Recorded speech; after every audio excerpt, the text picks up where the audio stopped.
Hello guys, Tashidalai, Namaste. This is me, Srindawa. Today I'm going to give a very interesting and prominent book review called Ethics for the New Millennium, written by His Holiness the Dalai Lama. So now let's jump into the books. This book consists of three main parts. The part 1 talks about the foundations of ethics, and part 2 talks about the ethics and the individual, and finally and last, part 3 talks about ethics and the society. Today I'm going to give just only about the part 1 about foundations of ethics.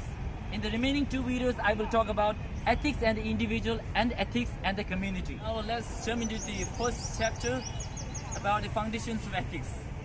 Now the key word here is ethics. So how can you say whether an act is ethics or unethical?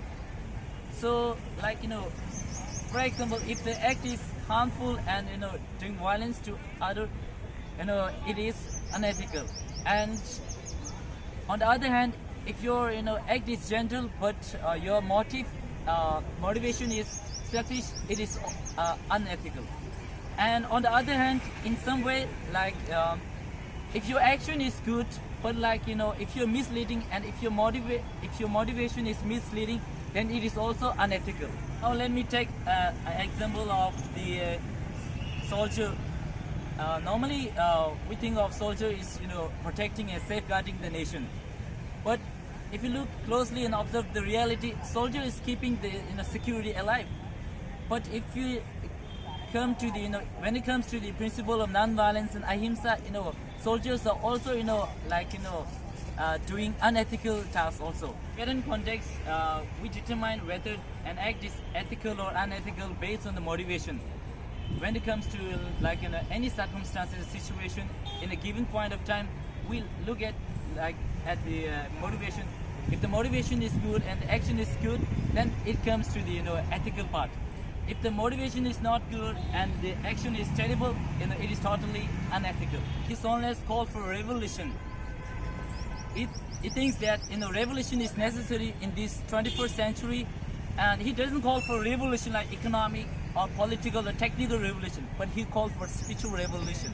The aim of spiritual practice is to shape the human being and to become a greater and better human being. You can see normally in society that individuals, those who are obeying and who are following the ethics, those are much more happier and satisfied, unlike those who are neglecting ethics. Holiness also talks about the suffering, and His Holiness mentioned that the main sources of suffering is like a human creation. We have made it by our own self and artificial. He gave an example of the rich and wealthy people and the old age people. For us, we have a preconception that the most of the wealthy and rich people are happy and genuinely satisfied with their life.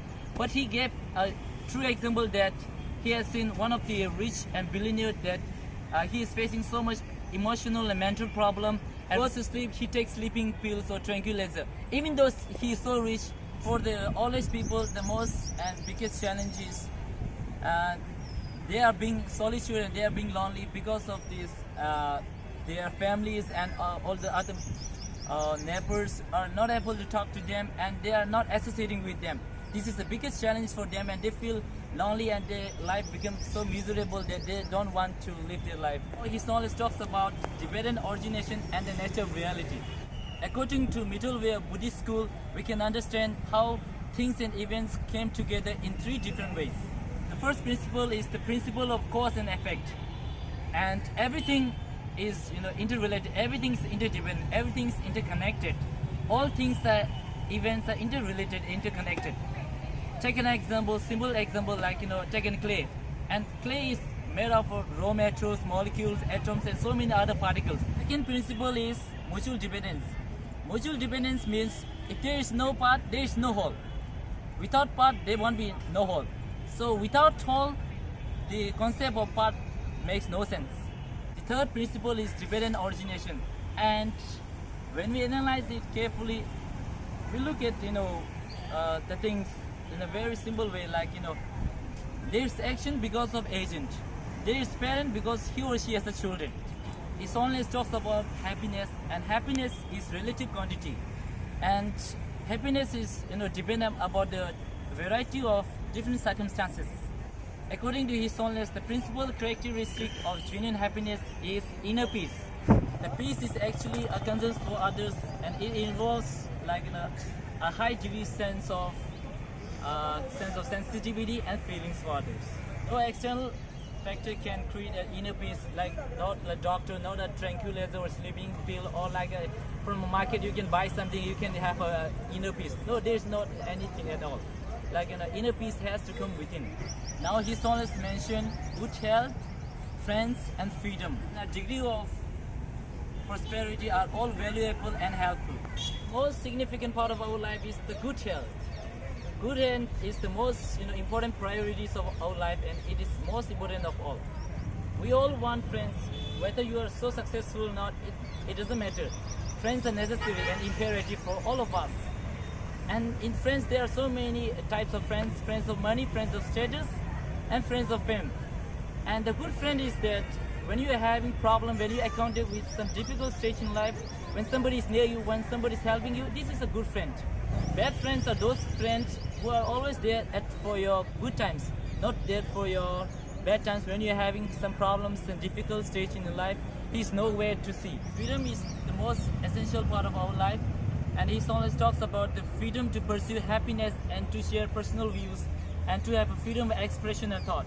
Prosperity is not only about having an abundance material wealth. It is also about having a mental and emotional richness. One ends with the chapter of the supreme emotion, which ends with the supreme emotions like love, compassion, kindness, and generosity and forgiveness. So now I would like to recommend this a very interesting and very an absorbing book to all of you, that you should go and read this book, and it is absolutely amazing, and it will touch your hearts in so many ways, and it is completely amazing. I hope you will go through it, and it is extremely wonderful and informative as well. Thank you so much.